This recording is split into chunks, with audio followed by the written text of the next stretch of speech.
good in the political sphere because of just my wits and intellect, and same thing with my brother. And it's like, and then I go and appointed the news, and it's like, this is the reason I don't want to be in politics, because I would not want to be the one making those decisions. Not that level politics. Not that level. Lower level politics. City level. City level, local level, because I'm very, invested in the local city, stuff, because that affects directly. Yeah, I mean, that will work. You can get that into will some work. of this other stuff. It's not going to work so well. Yeah, I just don't want to be the one making that decision. Yeah, that would be... I will be the one making the decision to get wings at some point. Wings are always a perk. So we need to pick a day. I could use an energy boost after this. Dinner wasn't the most filling. Maybe we can go over there, have an energy boost. So quick, it'll be the Wings of March. Yeah, we'll do that. Okay. Wings of March. Wings of March, people. Quick run. Wings of March. Anyways, good evening. How's everybody going? Here it is, Scuba and The Ry, episode 115. 115. March 2nd. It is so much fun. So much fun. Oh yes, so much fun. So hey, people, how are y'all out there in the interwebs? Oh, hopefully doing all right. And anybody listening to us abroad, please, awesome. Stay safe if you're in the part of the world that's hot and crazy right now. Hot and heavy and full of spaghetti. It's interesting how many different companies. I mean, last week my daughter and I were having a conversation. This was our dinner time conversation. Talk about the whole shenanigan. Which it's always good to bring it up, especially when people are unaware. Well, she was curious on the impact and whatnot. And, of course, we're talking about it. And, I'm a little jaded because, and whatnot. Because when you're hearing the headlines, you're seeing all this stuff about Ukraine and Russia and Russia building up their forces.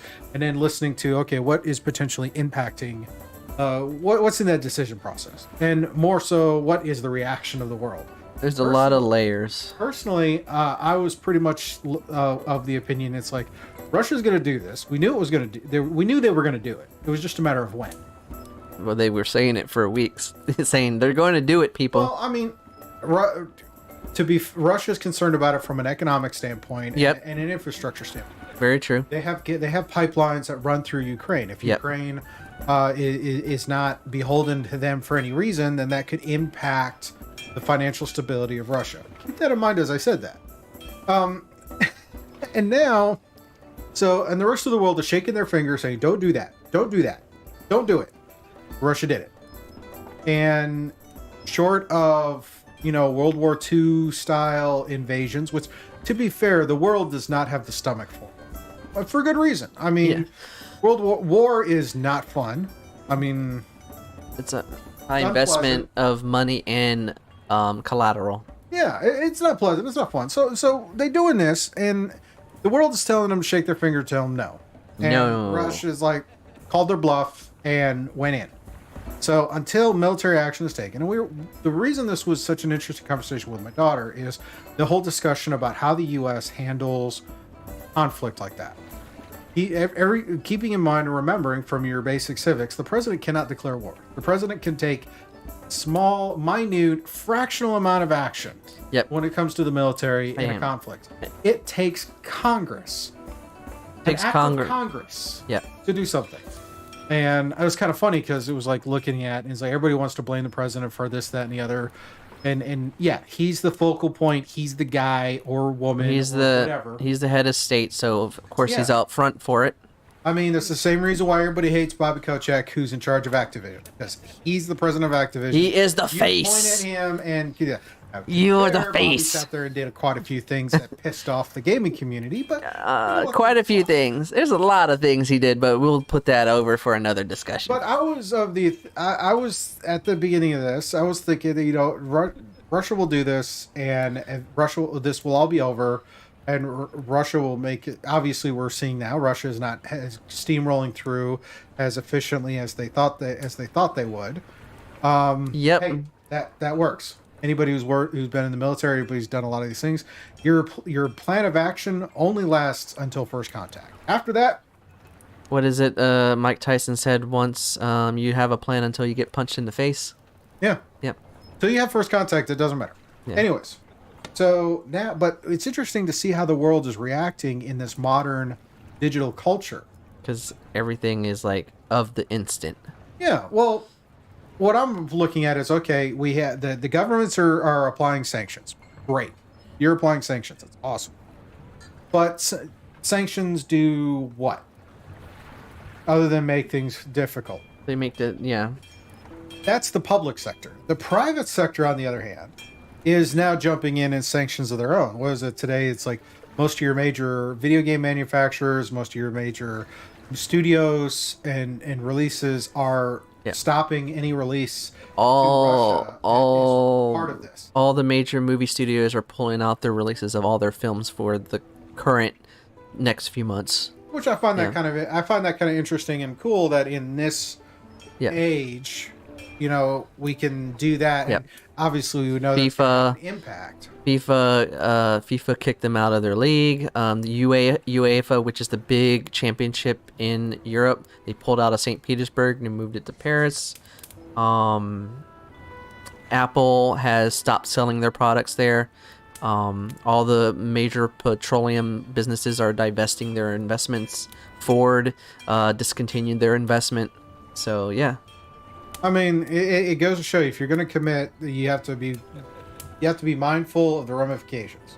And in this digital culture, ramifications are a lot wider spread and a lot more immediate because of the power of court of public opinion. Oh yeah. I just found it really interesting, and to tie it back in with the conversation with my daughter around the table was, what is the impact? How does this affect? What does this do? And since the world does not want to get into armed conflict, pretty much nobody really wants to. A lot of the current generation is not up for this game, which is fine. Should be. We're all trying to move toward this utopian. Everybody loves each other, all these kinds of this things. Unipolar, kind of thing where everything's cool, more, interconnected, more understanding, which is great. I mean, that is always a good thing. But it's also like, some of these things, we have to see how this plays out. There's always extra layers. It's not just black and white, left and right, big shoe, small shoe. There's always those extra layers when you have multi-generational people that are involved. Yeah, and in a lot of cases, it is kind of one of those things. We're looking at it, and we're looking at its fact that, a large part of the world is moving on with their daily lives. We'll see how this kind of goes through. It's interesting current event-wise. Now, that's enough off the political bandwagon. I'm tired. It's Wednesday. It's Wednesday. A little bit of swerve, but it's a good swerve because it is very involving. Yeah, it was supposed to be a conversational podcast. Supposed to be kind of talking and discussing things.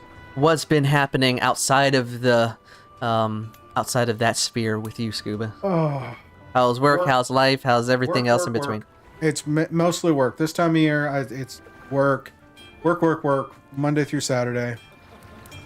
A little bit of time off. Sunday, I went up with some friends and we went to Hampton. Okay. Played a game called Marvel Alliance. It's a deck building game. Kind of fun. My friend Chris, who's invested in this game, and I mean invested, dude.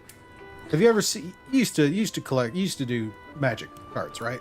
I used to do Pokemon cards. Pokemon. Okay, fair enough. You know those big cardboard boxes that could hold like 500 cards? Yeah.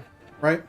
My friend has one of these, and he has divvied up every card group and he's got like 7 expansions. That's cray-cray. Oh, yeah. In a good way. I like that kind of cray-cray. I mean, but this game is interesting because it's got just about every Marvel character. Right? There's a lot of Marvel characters out there. If you're a comic nerd and a Marvel nerd, this is definitely a game to look at because you could literally be like, okay, which bad guy do I want to fight? Which team do I want to assemble? Do I want to go random? And how random is random?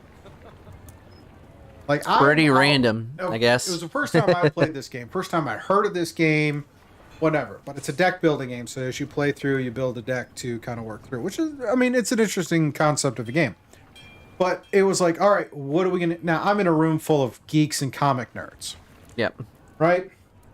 Nothing is more difficult than playing a game themed in comic book characters and having people... And avoiding the urge to go full on comic nerd and be like, all right, let's put this team together with this theme.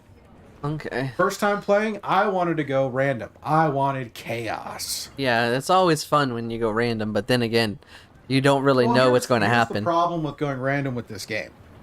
Really? Going random this game requires an app because there are so many characters, so many combinations. Yep. We're not talking. I mean, there's your character choice, and then there's your villain choice, and then there's their mission or their goal, which you can choose. A lot of customization, and the game has two sides. There's a competitive side, which we didn't get to. Yep. And then there's a cooperative side. Okay. Which is what we do, because competitive games ruin friendships. Cooperative games are much better. Depending on who you're playing with. Some people can be competitive and not have a problem. Other people can be competitive and next thing you know, you don't talk to them for a few minutes afterwards because they're upset.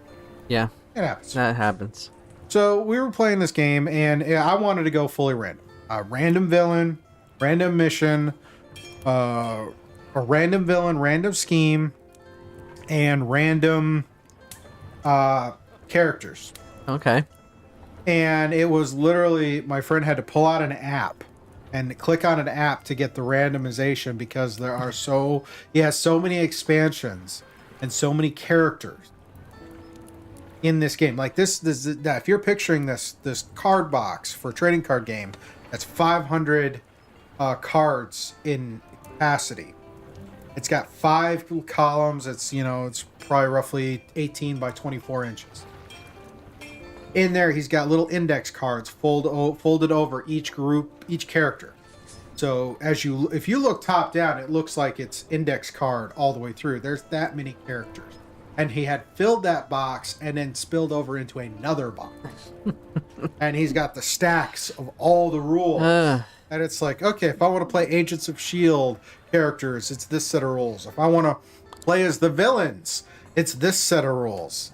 And then it's like, okay, which characters do you want to pick? So we ended up with I think if I remember right, obviously my one friend went with Moon Knight because yeah. I think I know who.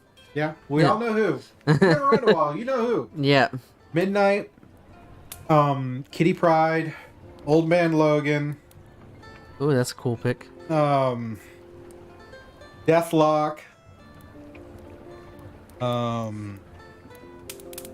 5, right? Yeah, that's 5. We had to have a 6th one. I'm trying to remember the 6th one.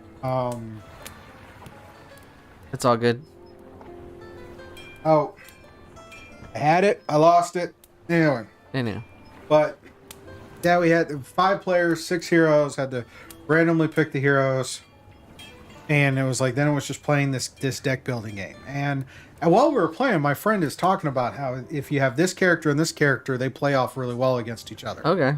For really power moving. Like you could pick Kingpin as a character. You could pick all these obscure characters. There's like 3 different Iron Man characters, 2 or 3 different Wolverine characters, 2 different Kitty Pryde. There's Kitty Pryde from standard Marvel X-Men, and then there's Kitty Pryde Age of Apocalypse version. So yeah, that's a different version, so that makes sense. Yeah, so really cool game, really slippery slope if you get into it. It sounds like one of those things, like if you get into Funko Pop collection, you just kind of fall into it, right? Funko Pops, Munchkin, all that kind of stuff. Crazy wild. But it was a lot of fun, and we got out of the house. Yep. Actually, this is a great story for that. Because so I get out of I go up and I knock on my buddy's door. He opens the door, he's like, oh my God, you can leave your house. I thought you were Mum-Ra or something. And I'm like, yeah, I gotta pray to 4 evil deities before I can walk out of the house, get a new body and everything. And we went for like 5 minutes with Thundercat references after Of course. But it was and it made me think, because he's right. I don't leave my house very often. I should, but I don't. And yeah, you really don't. But to pull Mum-Ra as a reference, that is hilarious, actually. It's good. It's really Thundercats. Oh, I mean, he's like, one of the OG 80s villains that, he's going to lose, but you know what? He wins in the end. Because he always wins in the end. Ha! That's cool. But yeah, it was great Thundercat references and great way to start off because I hadn't seen this guy in months. And first thing out of his mouth is like, man, you can leave your house? I thought you were like Mumra, couldn't leave. It's just like, hey, it works. I like it. It works. It's a good reference. I like it. Yeah. You're busy with deck building. Was busy with a lot of different things. What's that? No, first went to my first concert of the year. There's a lot of concerts I'm going this year. So it was a country singer, Eric Church. If you know Eric Church. It was actually in Hampton, too. It was at the Coliseum. That was Friday night. That was a fun time. He went pretty long, but I left before he finished his set because, Angelica had to work the next day, and I had to read my book, so I need some sleep. But I only missed, when I looked at the chart of all the songs, only missed like 8 songs. But all the 21 songs leading up to it, he played all the songs I cared about. Whoa. You're telling me his concert, he went through 30 songs on the docket? Well, that's based on the chart. I don't know how many he played after we left. I only saw the list and I saw all the songs that I know he played. There's a website called setlist.fm which tracks all the, the list of songs that the bands or artists play at each venue. So I use that site to track it, but yeah, he has a lot of albums, and it was just him on the tour. There was no opening act, so it makes sense that he played a full set. That's why I want to see Foo Fighters, because Foo Fighters does like a 3-hour set. So, but other than that, we went and celebrated Angelica's sister's birthday on Saturday at Waterside. Aww, happy birthday. Her birthday was actually Monday, but you wanted to do, the drink fun and hanging out at Waterside. Yeah, you gotta do the adult thing. You can't do it on the day of. You gotta do. So we went to the Blue Moon Tap House. And it was very good. It's the bar food with the drinks, and it was more important to get the drinks. So yeah. And and then other than that, finished my reading, turned in my first assignment for the month because the way the class is structured, it's you turn in an assignment per the month. So there's one February, so how did one that March. Elephant book end? The elephant book ended in a very very tragic way. Like after a certain massacre, the elephants were kind of dispersed, so they were all trailing on their own, and then eventually a lot of them died. It's just nature's cause, but it was just a very kind of melancholy story. But the focus from the post-colonial perspective was the culture of the elephants. Okay. So you got to be immersed in the way that they live, not just them, but their interaction with other creatures and how those creatures worked in this kind of environment. Gotcha. So it was kind of interesting, and I got a good starting point for my next writing, but I'm not going to worry about that because I have spring break coming, so I don't have to worry about any reading or writing for a while. So push that aside. Yeah, I went through a couple of audiobooks over the last couple of days. Okay. Did another one of the Clive Kessler Dirk Pitt. No, this one was called Shockwave. Okay. I have the book. I've read the book, but this is the first time I listened to it because I'm in the process of collecting all the Dirk Pitt books. That's good. I really like Scott Brick and the way he narrates Dirk Pitt. I find them really fun and really kind of inspiring. It's a shame I never got into those worlds, but it was just fun. Yeah, you can start getting into it a little bit. The best part for me is it's set in the 90s and early aughts. It's, post-Cold War, when discovery and science were really cool, obvious, and everything, and it was, fun. Yeah. And then I did another one of the Horus Heresy books, Black Library. Okay. For Warhammer 40K. This one was called Battle for the Abyss. I gotta say, I've listened. This is the 8th book in the set that I've listened to. As I'm working my way through, there's 50 books in the series. And it was kind of a meh. Well, sometimes books are like that. It's just meh. Granted, I was listening to it while I was playing Forbidden West, so there might have been a little audio overlap, but the story isn't bad. It's just it wasn't as engaging to me as some of the other books. But it was an interesting story, and it's one of those is the more you learn the lore of a particular game or franchise, the stories take on new meaning. If you're uninitiated in this and you listen to it, it's oh, okay.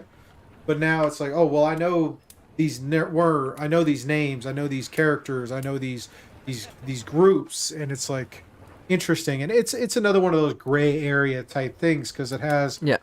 different Space Marine legions that we know all end up being traitor legions later, or all this as you're first introduced to them, they're traitor legions, but these individual characters are not. Yeah.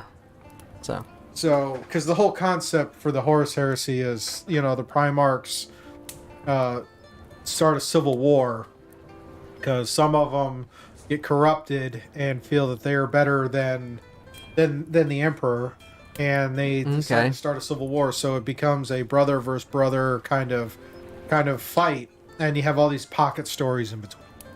It's an old kind of tale, but it is an interesting because this is a gothic sci-fi horror type of environment. that was an interesting mixture, but it's always It is. It's got a very gothic theme to it because this is so far in the future, and it's like, some of these technologies that we're so used to are banned because of the influence. So everything kind of has this old world medieval vibe, but we're traveling through different planets in space. And we have genetic manipulation and stuff. And there's a cult. There's the next one I'm looking at is the Mechanicus, which is a cult of tech priests who pray to the machine gods to make machines function. Okay. Very weird. But I'll get to it. If it works, it works. I was just getting a little tired of podcasts and wanted to try something different. So I pulled up some audiobooks. Going through that. Going through another Dirk Pitt novel now. This one is called Flood Tide, and it's has to deal with illegal immigration, which is an interesting subtext and interesting kind of inspiration. And it picks up like right after the events of the previous book. So the nice thing about going through these Dirk Pitt books is going through them in order to see how life goes. And it's great. At this point, I get to a point where it's like when they go back to Dirk's hangar and they talk about all the things in his hangar, that he collects old cars. Okay. Right. His whole thing was he took his inheritance, and instead of investing in stocks and bonds or whatever, he bought a historical building on an airfield. Okay. Converted the upstairs into a loft. That's where he lives, and then the inside of the hangar is this antique car collection that would probably make Jay Leno envious. Turn of the century cars. Yeah. And the nice thing is, as in some of the novels, some of the conversations in the back of the book or whatever, Clive Kessler has a thing for old cars, and each book has an old car that they talk about. Oh, well, that's cool. And then there's these other little Easter eggs in the books of that reference to previous books. Okay. Like there was one a while back where Dirk had to sail the Cuban Sea in a metal bathtub with an outboard motor. Weirdest looking thing you could think of. Then the next book or two books later, when they describe the hangar, they talk about one of the most curious things is this metal antique bathtub with an outboard motor on it.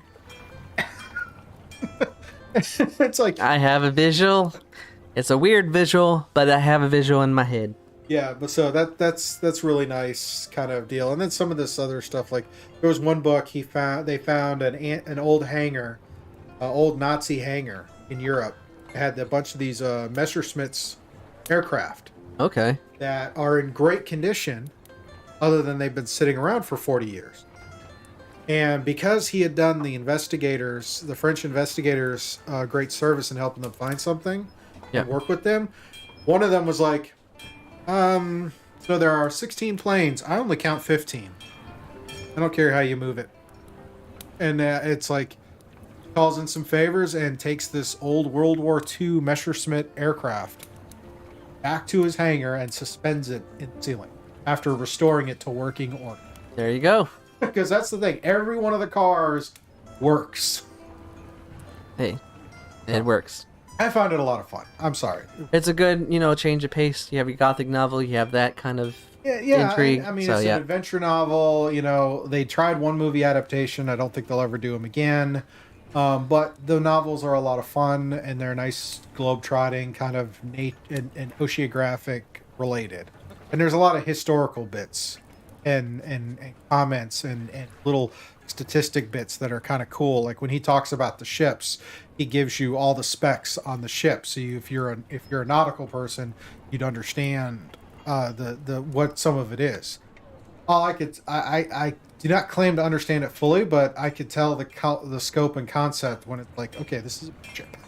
This is a small ship, or this is old. This is not old. This is kind of weird how technology has evolved. But definitely interesting. Definitely something to keep in your wheelhouse, people, if you want to listen to some audiobooks. Audiobooks are a lot of fun. I really enjoy them. Sounds good. Now I still have some Star Wars books to work through. I think I have the new Thrawn ones, but I just haven't gotten there yet. Yeah, don't worry. It's just like with all the TV shows. It's just kind of listed there, and eventually I'll get to them. Yeah, speaking of TV shows, well, this month we got quite a few that we're going to be all hyped about, all right? Yeah, there's a lot of them coming out. I mean, we got the new season of Picard, which is dropping tomorrow on CBS, or Paramount. Paramount Plus. And then later this month we have the new Halo series that's dropping on Paramount. 23rd or 24th, one of those two dates. And we got Moon Knight dropping at the end of the month on Disney. Yeah, the 30th. And oldie but goodies, we're talking about, it was a comment you saw, is we're looking at the Defender shows. All the Netflix Marvel shows are coming to Disney Plus, like, soon. March 16th. So, a week and a half? Yep. And it's interesting because what is really interesting is that because they're moving, well, of course, because it's Marvel property, so Netflix, lost the rights but the interesting thing is that where they're being moved. A lot of people thought once Netflix dropped the shows that, with Disney getting the rights, they would move it over to Hulu because, Disney owns Hulu. And being a controlling sharing. Yeah. So, and being a mature content, and so far Disney Plus has been mostly family friendly. But if you've seen newer shows in later iteration, you could see something was changing. So moving these shows to Disney Plus, along with Agents of S.H.I.E.L.D., they're actually expanding the parental controls so they can add in more mature content on Disney Plus. I mean, come on, they added Free Guy. Yeah. Free Guy, I mean, Ryan Reynolds is not known for a lot of family-friendly content. Yeah, not really, but it's interesting to see that. He's doing more of it now, but a lot of his earlier work is... Yeah, but it's just interesting to see because what this is foreshadowing is that Disney's investment in Disney Plus is going to expand, because if y'all don't know, is outside of America, Hulu doesn't exist. So what Disney Plus has is called Star, which is built into Disney Plus outside of America, say like India or South America, where they have Europe. So they have that mature content because, Disney fans aren't just centered on like one. It's a diverse collection of people that love Disney. I love Disney. So, all age groups and all, Well, I mean, Disney has done very well to protect their brand for family-friendly stuff. And then that's why they have their different subsidiaries to work on more adult-themed content. Yeah. And with this is just them, I think it's a good thing because it's expanding it. Plus, this builds on the fact that, when they purchased Fox, they got all those properties. So it just creates more creativity and window room for them to be more creative. And just the fact, just streaming services allowing more creativeness. Like you mentioned about Picard, how they get dirty on the show. Yeah. So if you haven't watched Picard on Paramount, you should definitely go watch it. It's nice to see Patrick Stewart come back to the character, and it's not as flashy as traditional Star Trek. It's not as clean. It's not that kind of. This story is a lot. The story they're telling of Picard is a lot closer to. It's a lot more central. It's a very small cast compared to Next Generation or DS9 or even Enterprise or even Discovery. Discovery's got a large cast by comparison. Yep. And it's nice because this is picking up canonically after the events of the Next Generation. So you have all of these characters who, after 20 or 30 years, are coming back to the character. And you get to see how they're living now. And you get to hear these more kind of interpersonal stories. And it's a lot grittier. It's a lot darker than traditional Star Trek, and the language is different. I mean, to hear Captain Picard swear, I'm gonna let you think on that one. You grew up like us, where you watched Next Generation and you watched all these characters act, and you could tell there was some choice. They wanted to, as a character, they would probably use different words in different situations. Nope. In a streaming only show that you have to pay to get into and watch, they get away with a lot more. Yep. And I think we were talking about that before the show. It's like, if you're on a streaming only thing, you're not beholden to the same level of criticism and critique than you would be on a network show. Yep, you're given the open freedom to be creative. Sometimes it works for the best, and sometimes you come out with slack. So, yep, it happens. But that's creativeness. Take the chance, and you might pass or fail. Yeah, which is great. I love it. So, all right, what we got next? Oh, some other stuff. I'm skipping all over the place, so don't mind me. You're good. You're good. So, speaking of, oh yeah, let's talk about Cyrano. Yeah, let's get our review out of the way, because that's part of one of the reasons we do this show is to let Ryan talk about movies he's watched. So yeah, let's. I watch Scuba watches. Whoever watches. Yeah. This time it's just me. You didn't check it out, did you? No, I didn't put a picture of it in the thing. So we're just gonna stay here. All right. It's all good. Yeah. I'm gonna stay here and chat. You're gonna talk about Cyrano. Cyrano. All right, so Cyrano, I'm looking at this. I haven't seen this. Where could I watch this if you can convince me to watch it? It's a musical play adaptation by Joe Wright, and if Joe Wright is the director, if you're not familiar with him, he is the guy that did films like Darkest Hour, Atonement, Pride and Prejudice. So he has this flavor for period pieces, and Cyrano is no exception. So Cyrano is in theaters. For how long, it depends. It is a smaller film, an indie film, so it'll be there probably a couple weeks and then throw up on somewhere. But Cyrano is a play, and just a couple of fun facts of the play. The original play was written by Edmund Rostand in 1897. So wow. This is a play that has been adapted many times through many mediums: radio, stage, film, all this. So this is just another iteration.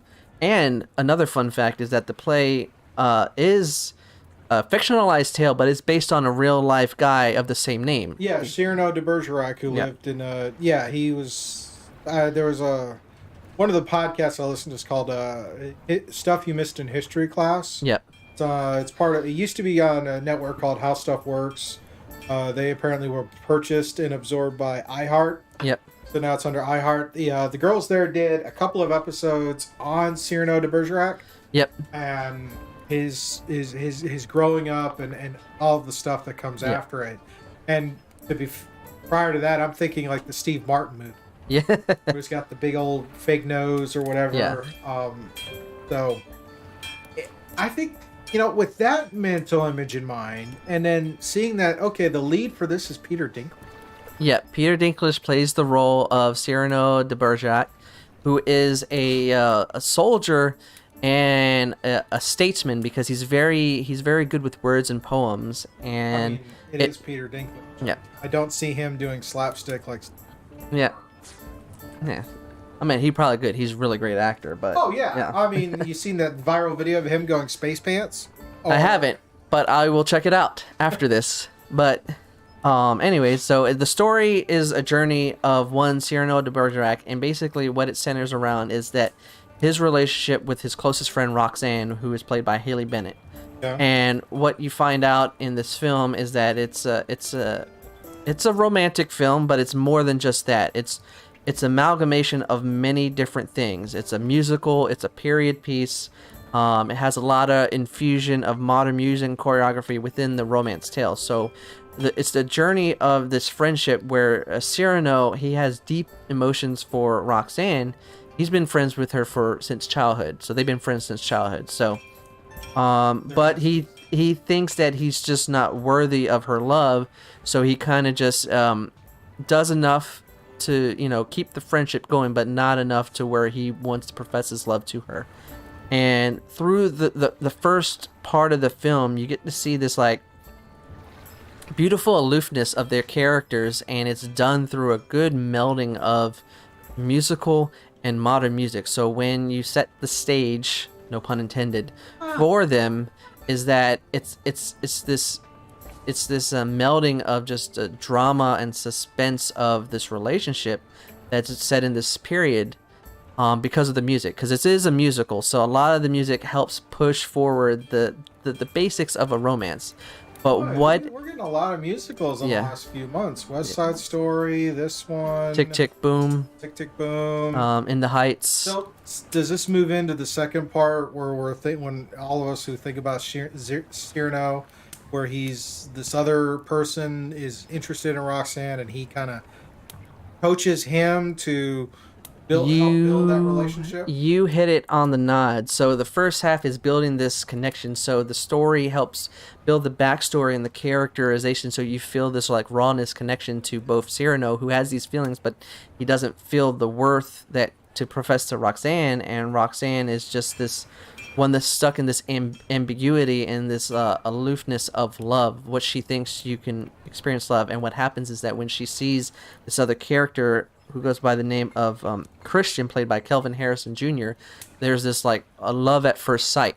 So what you have here is a basis of romance, but you get to see a triangular effect of the different ideas of romance. One where you love and don't feel worthy, a love at first sight, and then love is blind. So it's this like layerness, but it's done through a mixture of modernization of music within the period piece. So what, if you've ever seen Joe Wright's film, what he does is he melds emotion with characterization. So he does a great job of a unique spin of the operatic play, but draws you in because you just see the fragility of these characters that are trying so hard to do what's best for each other, but at the same time at the expense of their own. So at the lead head is Cyrano, played by Peter Dinklage, and he does such a marvelous performance because you feel for him. It's played on that generalities of the friend zone, but the thing is that there's a rawness in his willingness to help Christian, because Christian knows that he loves her, but he tells her, "Is it okay?" It tells him, "Is it okay?" It's like, "I will live through you," because what he does, he writes poems for him, and they do letters back and forth. So that's how he gets Christian in part of the whole lore around Cyrano. So So what you have... How does this do as far as interpreting that story as a whole? What it does, how it does it does a great job at enveloping what the idea of romance is. And what it does is that it envelopes that through the musical quips, through the musical scenes. And some work better than others, but when they work together, especially within that triangle effect, and it pushes aside all the like subplots or anything happening in film, that's where you feel the impressions of rawness of love.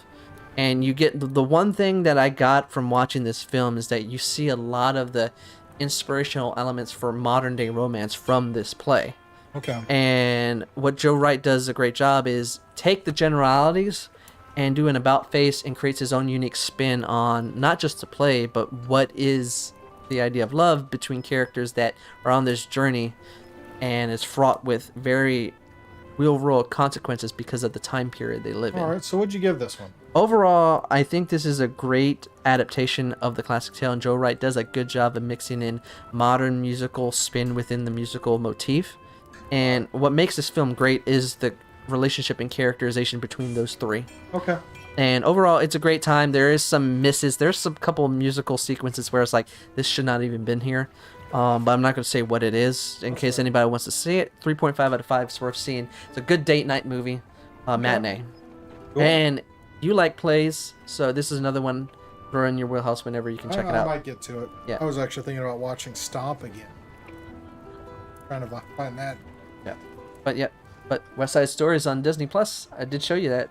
So I think you would change your...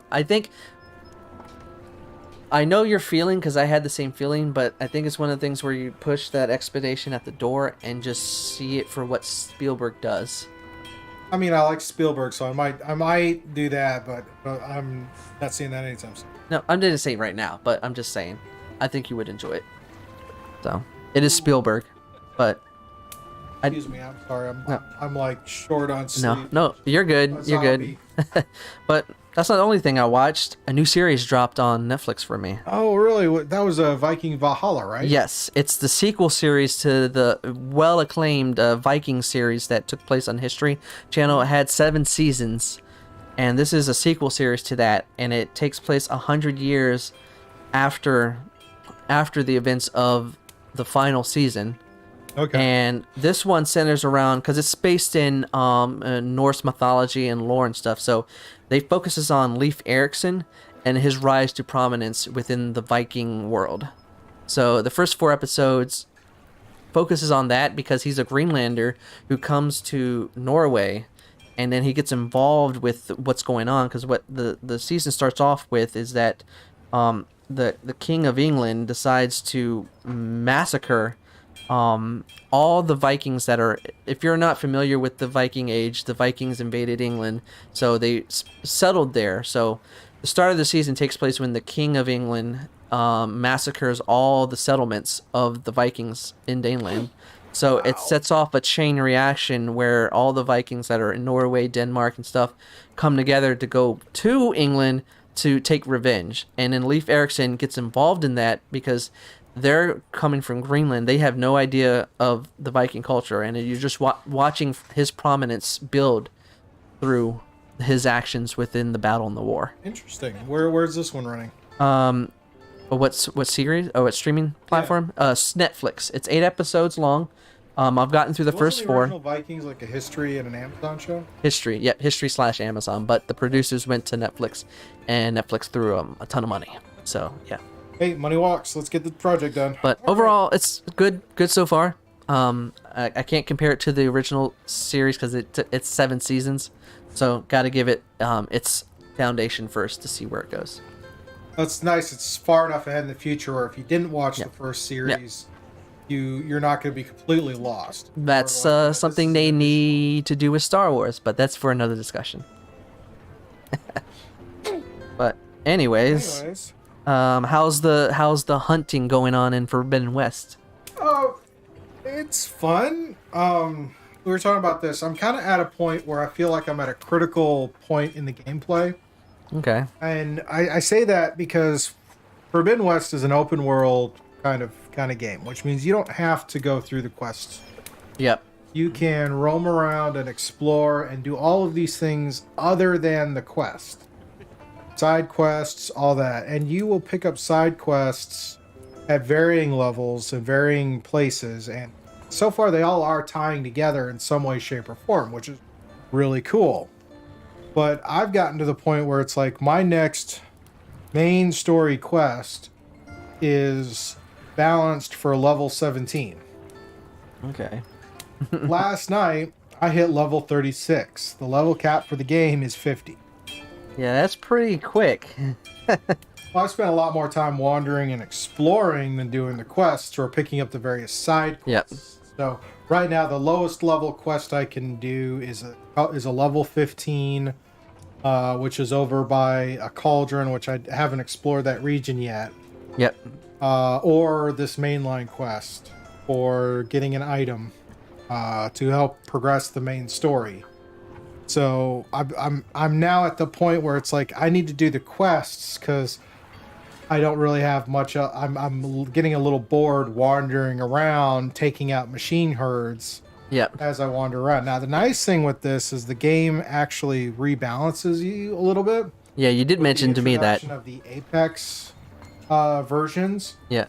Because if you played through, and this is nice as far as the game story. If you played through Horizon Zero Dawn and then played through the Frozen Wilds expansion, you learn about one of Gaia's functions called Hephaestus, which is the one that makes the machines.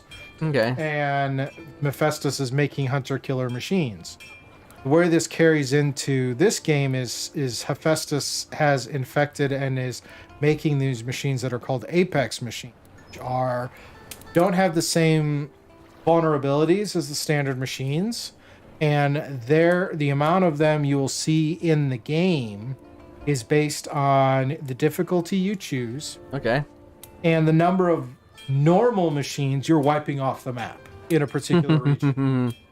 So that's a good adaptability for NPCs. Yeah, so someone like me who spends a lot of time wandering around and exploring and collecting parts to upgrade all my gear before I go on to the story quests, I now have finding fewer and fewer normal machines and more Apex machines. And unfortunately, Apex parts don't work for your upgrades like standard machine parts.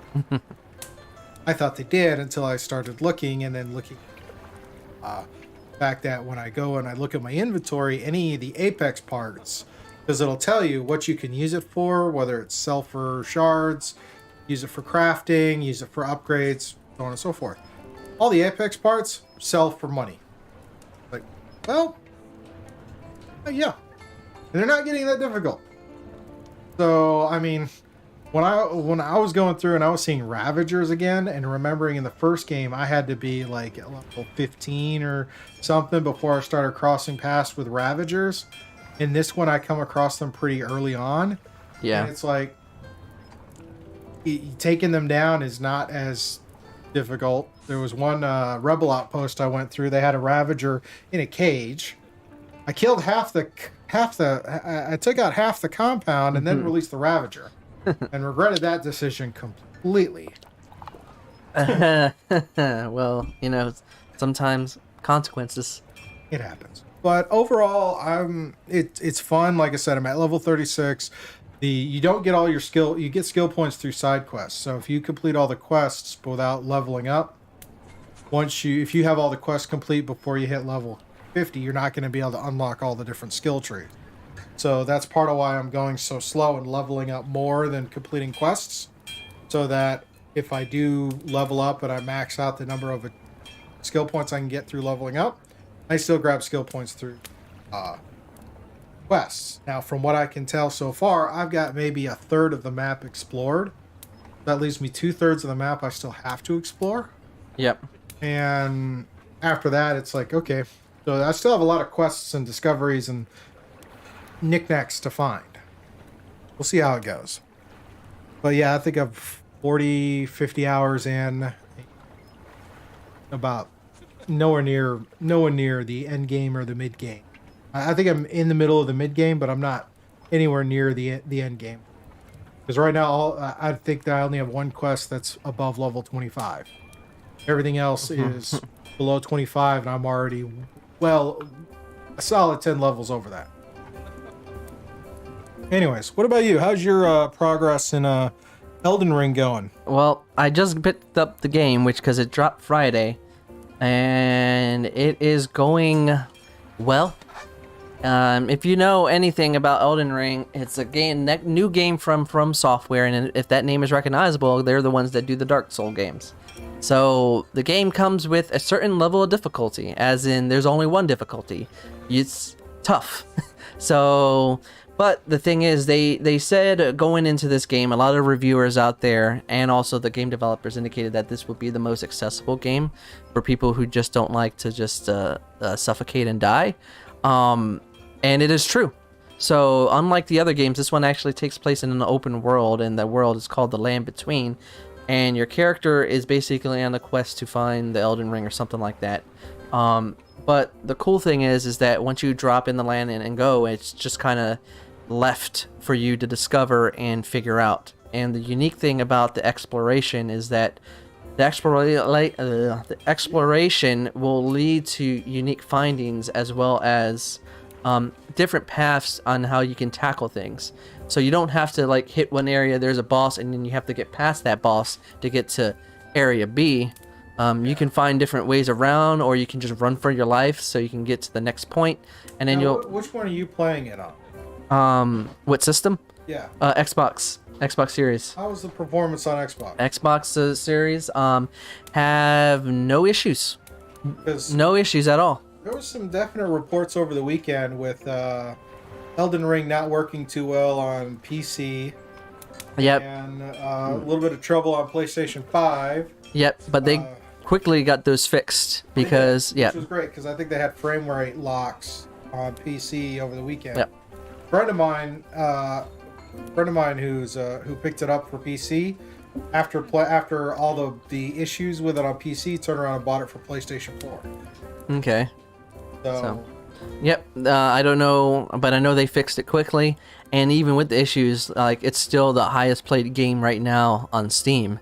So, but the great thing that I enjoy about this game is that it is an open world game, but a lot of the focus on the building is through just exploration and through your own like character building. So what it is that when you're fighting, you get these things called runes, and with the runes, it helps you level up. But you level up your stats how you want to level up depending on the character you chose to build and use. And the interesting thing is that when you go about the world, you'll find different places that can benefit you or not benefit you. So trying to get through one area, and I was like, okay, there's just archers, and then this massive troll came out of nowhere and chased me down until he pulverized me to a pulp. So the next time when I got through, yes, you're gonna die a lot, people. Just remember that. And the next time when that happened, I just hightailed it out there on my mount, so I got to an area I could hide, and then he went back to where he wanted. But where the issue happens where you die is that you lose the runes. And if you don't get back to the spot where you have the runes, if you die again, it's gone. Your runes are gone. So you got to be careful when you have runes, because the runes... Sounds like a Dark Souls game. Yep. But where the difficulty lies, it's actually strategic, and you have to be smart on tackling enemies. So the last dungeon, when I first played, I went in and I was a little bit shaky, so I said nope, came back out.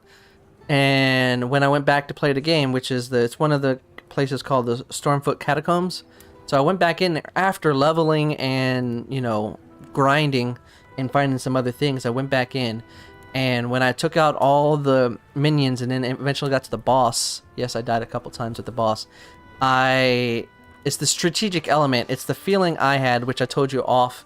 It's like this like overwhelming feeling, and then you just have to be smart and witty and counteract. You gotta watch your NPCs, and even when you figure it out, sometimes they'll adjust. So I have like a sorcerer type, so I can like raise things, so I use that to my advantage. The first time I did, I raised like a jellyfish. Should have not done that. It didn't work. So then I raised a bunch of like dead minions to help me out, to distract them, so I can use my magical wave from afar and just kind of spam. And the cool thing is that you have flask for your health and your mana, so you can switch how much you want depending on how many flasks you have. So I balanced that out, so I had enough for health, but enough for the power, because it takes the power to raise the dead. So it's very strategic. But once I got and beat it, I had that like yes feeling, this euphoric feeling, and it's the feeling I had when I played The Witcher 3, because a lot of the NPCs you fight, you have to be strategic in the weapon and skills you use. So, and it's just the openness. So the openness of the world is just however you want to tackle it, it's up to you. However you want to build your character is up to you. So if you want to use certain armor sets, you can. If you want to go after certain enemies, you can. If you can find the areas to spam to get more runes, you can. So yeah, and it's cool because I've seen all these videos online. People are just going about it very different ways. Oh yeah, that's nice thing with an open concept versus something on rails. And I might create a second character, because there is this samurai style character, and I saw some videos of some of the if you level up certain skills, like it's got me like Ghost of Tsushima vibes. And I was like, you know what? I might go create a second character. Might be, and I never create a second character when I play RPG, so this might be a first. Alrighty, well, oh man, I think that about wraps us up for this week. Oh yeah. Yeah, thank you everybody for watching and listening and all that fun stuff. Thank you to Sirenscape for the background musics and soundboards that we're listening to. Thank you to Ry for hanging out, and thank you out there in the internet for watching this video. Be sure to hit that like button if you enjoyed. Feel free to leave comments and feedback. Also share it out and spread the word. And if you want to some of the best way to support the studio. If you're new and you enjoyed it, hit that subscribe button so you know to be notified when future videos come out. And if you'd like to do more, we still have that Patreon link. If you go to patreon.com/Scuba Studio and consider being a patron. One of the things we do is we do an support after show, us peoples, which is what we're going to do in a few minutes. We're going to take a few minutes. We're going to shut down here. We're going to come back up on the after show and spend a few more minutes talking. It's strictly for Patreon members to enjoy. So with that, stay safe, have fun, do all the things, and we will see you next week. Bye, everybody. peace.